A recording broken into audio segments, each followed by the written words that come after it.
Bonjour, je suis venue dans cette capsule vous parler du mythe personnel. Nous allons commencer par un rêve de Jung qu'il fit en 1913, dont vous pourrez trouver le résumé dans sa biographie Ma vie. C'est le rêve de la mort du héros solaire Siegfried. C'est un rêve qui a eu un impact très très fort sur la vie de Jung, qui va complètement changer la vie de Jung et qui a été suivi au réveil d'une injonction, d'une nécessité. Alors retenez bien ce mot parce que nous allons revenir dessus. Donc une nécessité de comprendre ce rêve ou de se tirer une balle dans la tête. Donc le choix était très limité et Jung a choisi d'essayer de comprendre le rêve. Donc c'est intéressant parce que dès qu'il a essayé de comprendre ce rêve, qu'il aurait pu prendre comme une fantasmagorie complètement délirante, lui il va le lier à la mythologie, c'est-à-dire au mythe de Siegfried. Et déjà pour nous c'est intéressant parce qu'on voit comment la production onirique de la psyché va être directement liée à la mythologie d'une manière ou d'une autre. Hein.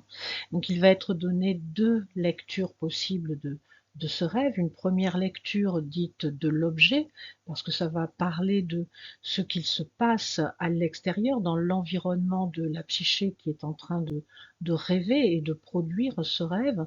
Et ici, en l'occurrence, il s'agit de la nécessité de mettre à mort les velléités de gloire des Allemands, et on sait très bien ce qui s'est passé en 14-18 et 39-45.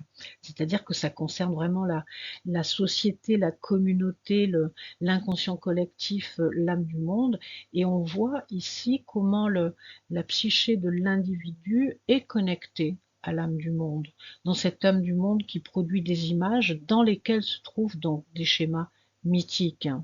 Il nous raconte aussi qu'il a régulièrement rêvé de fleuves de sang qui se déversaient sur les paysages, qui annonçaient très clairement ce qui allait se passer en 14-18. Un autre plan de lecture, c'est ce qu'on appelle le plan du sujet, c'est-à-dire qu'on va le lire plus sur le plan de l'individu et de la personne, c'est-à-dire que ce rêve va bouleverser complètement la vie de Jung sur le plan professionnel, hein, en tant qu'individu. Il va à partir de là commencer à quitter sa position de grand médecin célèbre qui travaille dans les grands hôpitaux pour se consacrer à ses recherches, hein, et se mettre à son compte. Même si c'est pas facile, hein, et on sait que ça n'a pas toujours été facile pour Jung de se faire accepter et reconnaître, il va quand même avancer contre vents et marées, c'est-à-dire il va devenir lui-même en prenant ces risques-là. Donc ici, on voit comment la production onirique parle, donne des indications sur ce qui se passe dans la psyché, dans l'inconscient de l'être humain.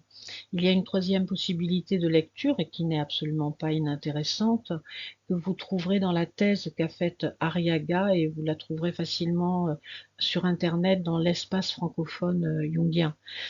Alors ce qu'elle avance, c'est que ce rêve annonce aussi sa coupure avec Freud. Donc le rêve a été fait en 1913, sa coupure avec Freud date de 1914, quand ils ont arrêté de s'écrire, et suite à quoi il va rompre aussi avec le cercle analytique. Et c'est assez surprenant de savoir que dans les ancêtres, dans les ascendants de Siegfried, il y a le prénom de Sigmund. On voit ici les jeux de mots, les petits clins d'œil qu'est capable de faire l'inconscient pour annoncer des choses, c'est-à-dire donner les images, hein, les symboles de ce qui est en train de germer au sein de la psyché humaine.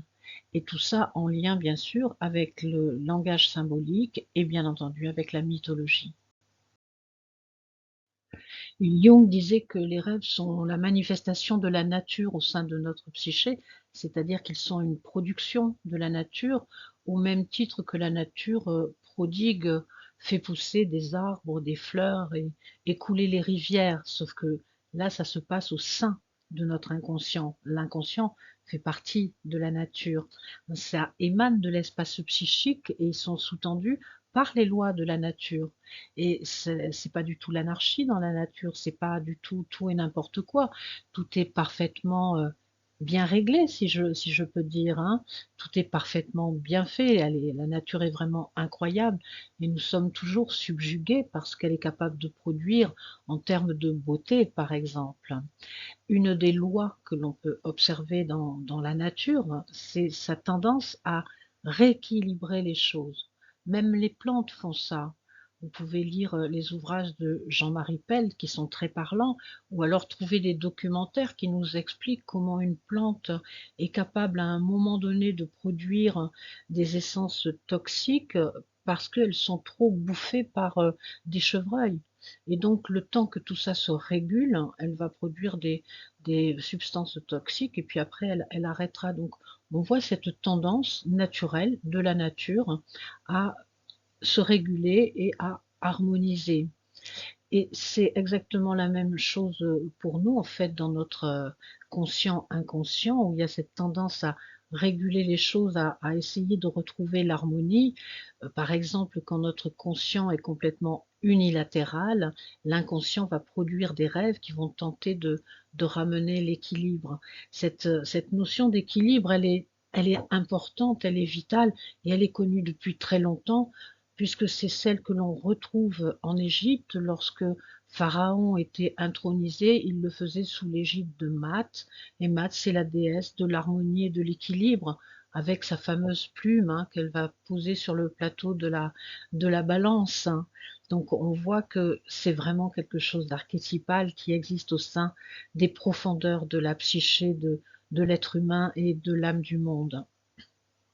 Dans cette psyché, donc dans cet inconscient, dans nos rêves, par conséquent, nous allons y voir les souffrances et les joies psychiques dans leur réalité.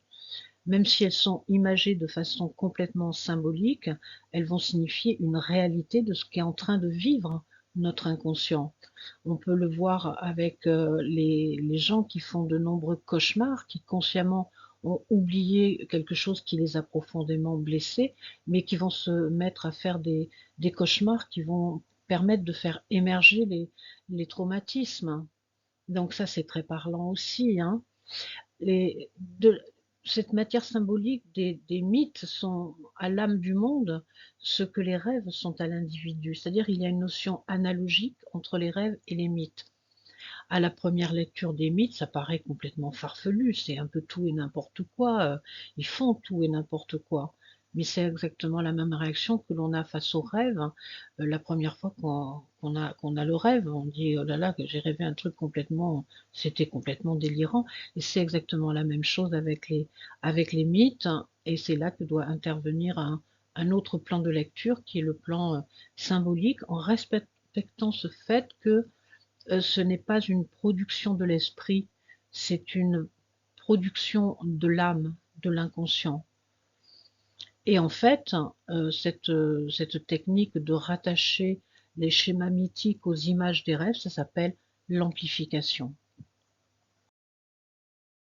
Il est impossible pour moi de ne pas vous parler de James Hillman parce que son approche va nous donner beaucoup de clés de lecture hein, dans ce qu'il a appelé la psychologie archétypale. Pour lui, les dieux et les déesses sont donc des manifestations symboliques des archétypes qui ont quelque chose à voir avec nos fantasmes et nos comportements dans une éthique et une logique spécifiques à leur nature. Ils nous emportent, ils nous dépassent complètement, c'est-à-dire qu'ils ont un caractère lumineux dans le sens sacré que lui donne Rudolf Otto. Alors il écrit que on peut être protestant ou herculéen, dionysien ou enfant mélancolique de Saturne, selon son propre centre archétypal qui gouverne son complexe dominant et son propre destin. Même les mythes peuvent changer au cours d'une vie et l'âme a son propre rythme servir de nombreux dieux. Alors pour bien comprendre cette phrase, nous devons essayer de bien comprendre ce qu'est un complexe, c'est-à-dire que c'est quelque chose comme un ensemble d'énergies psychiques de même nature qui vont se rapprocher, se joindre, c'est-à-dire se consteller et devenir de plus en plus importants, de plus en plus forts et donc de plus en plus agissants au sein de la psyché.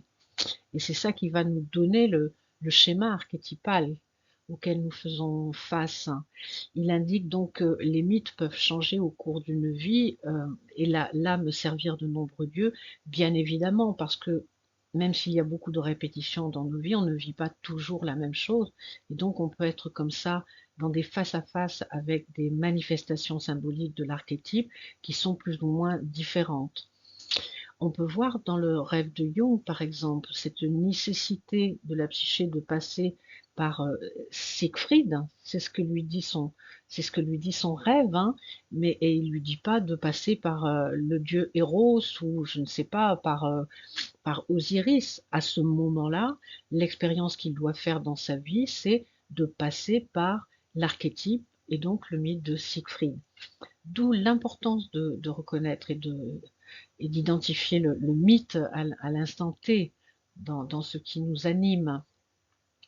Hillman parle aussi de la pathologie des archétypes, c'est-à-dire il parle de ces mouvances douloureuses, des blessures et aussi des refoulements qu'il peut avoir subis et qui en général vont le rendre pas très très sympathique. Il s'agit du chemin de l'archétype, de son rôle à jouer, des expériences que nous devons en faire et du vécu à expérimenter. Nous pouvons appeler ça le destin, mais ça ressemble plutôt à un job à faire. Alors le job, je le fais ou je le fais pas, je le fais avec beaucoup d'applications ou je le fais un petit peu en dilettante. Ça, c'est à nous de décider. C'est peut-être là qu'intervient notre libre arbitre, hein. En tout cas, c'est une nécessité pour la nature de retrouver son équilibre et son harmonie, y compris au sein de notre psyché. Mais ça ne concerne pas que l'individu, ça concerne aussi l'inconscient collectif, donc l'âme du monde. Lorsque nous nous posons la question de savoir quel est notre mythe, c'est comme si on se disait c'est quoi mon job? C'est une nécessité, hein, dans le sens où dans la nature, un gland a la nécessité de devenir un chêne et pas un bouleau. Bon, en parlant de boulot, c'est un petit clin d'œil avec le job. Tout ça, ça nous ramène à une déesse qui s'appelle Ananké chez les Grecs et Nécessitas chez les Romains. Et c'est intéressant parce que c'est une déesse de la justice, hein, mais la justice de la nature. Ça n'a rien à voir avec la justice des humains, celle que nous connaissons bien, nos lois humaines qui sont celles donc, du patriarcat. Ici, il s'agit de cet équilibre attendu et nécessaire, hein, à la nature.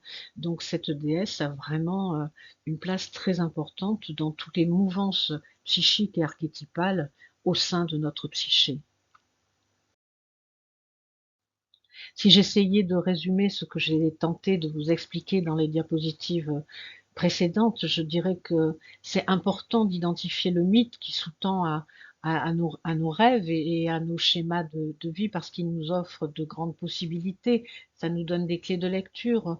Premièrement, ça nous indique ce que nous traversons, c'est pas nous qui le découvrons. Nous sommes pas uniques à le vivre puisque ça apparaît dans la mythologie, donc dans les rêves, dans le vécu d'êtres humains depuis des milliers d'années. Et ça fait du bien de savoir qu'on n'est pas tout seul. Ensuite, ça nous donne donc des clés de lecture beaucoup plus précises parce qu'on voit bien que si Jung n'avait pas identifié Siegfried dans son rêve, il aurait pris son rêve pour un simple délire, une simple fantaisie un petit peu étrange, alors que le pouvoir le rattacher au mythe de Siegfried lui a donné vraiment des clés sur les attentes de l'âme. La question majeure maintenant, ça va être comment faire? Comment je fais pour connaître le mythe qui est exprimé par ma psyché, qui va me donner des clés? Donc le premier élément, bien entendu, c'est les rêves, hein, c'est l'observation des rêves et l'analyse des rêves où apparaissent régulièrement des figures et des schémas archétypaux, des dieux et des déesses, comme nous avons vu avec Siegfried chez Jung. Alors bien entendu, ils vont pas souvent apparaître dans leur forme antique telle que nous les connaissons. Par exemple, bon, moi j'ai beaucoup d'exemples de manifestations d'archétypes dans les rêves, mais je vais prendre celui de Vénus, Aphrodite. Elle va pas forcément arriver sur son coquillage avec sa jolie petite robe légère, tout entourée de fleurs. Elle va plutôt apparaître dans un cadre de référence qui est le nôtre, puisqu'on a affaire à l'inconscient collectif, hein. Donc l'inconscient collectif, il tient compte aussi de tous les éléments. qui nous nourrissent de cet inconscient collectif. Moi, je me rappelle avoir vu cette fameuse Aphrodite assise sur un trône, sauf qu'elle avait des bottes noires, elle avait une mini-jupe rouge et elle m'invitait autour d'une table pour aller boire un coup.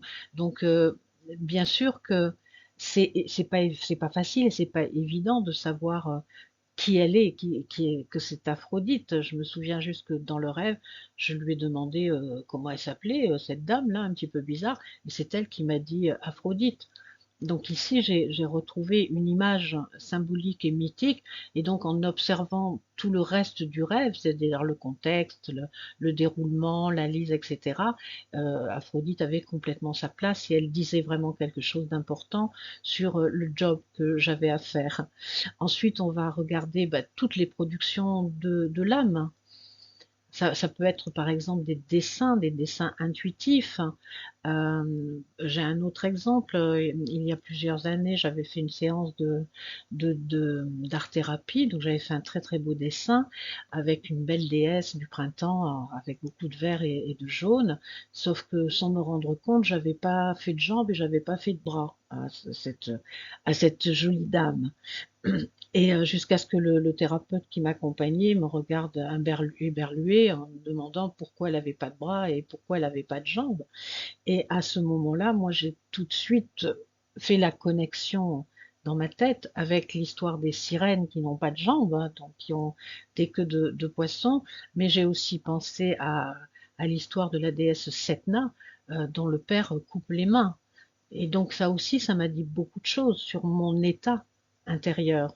Donc on peut aussi comme ça utiliser toutes les productions de l'âme en les rattachant à des schémas mythologiques. Mais ça va être aussi nos chemins de vie qui sont aussi des productions de la psyché, des productions de l'âme. Quel est mon chemin de vie? Qu'est-ce qui se répète tout le temps? Hein, à quoi ça ressemble? Quelle est l'image symbolique qui se dégage de l'ensemble? Et donc, quel est le mythe qui montre le même schéma que celui de ma vie? Donc, bien sûr, ça implique d'être très attentif, d'être très respectueux par rapport à ces productions de l'âme, hein, de les accueillir comme quelque chose de sacré, comme quelque chose qui émane de la nature dont nous faisons partie, mais ça implique aussi de connaître suffisamment la mythologie pour pouvoir faire comme ça des analogies et des rattachements. Et donc, suite à ça, je vous invite soit à apprendre et à lire beaucoup de mythes, soit à faire appel à des spécialistes de la mythologie. Petite capsule pour essayer de vous faire découvrir une partie de mon travail avec les mythes et les profondeurs de l'âme du monde, que ce soit l'inconscient collectif ou l'inconscient individuel.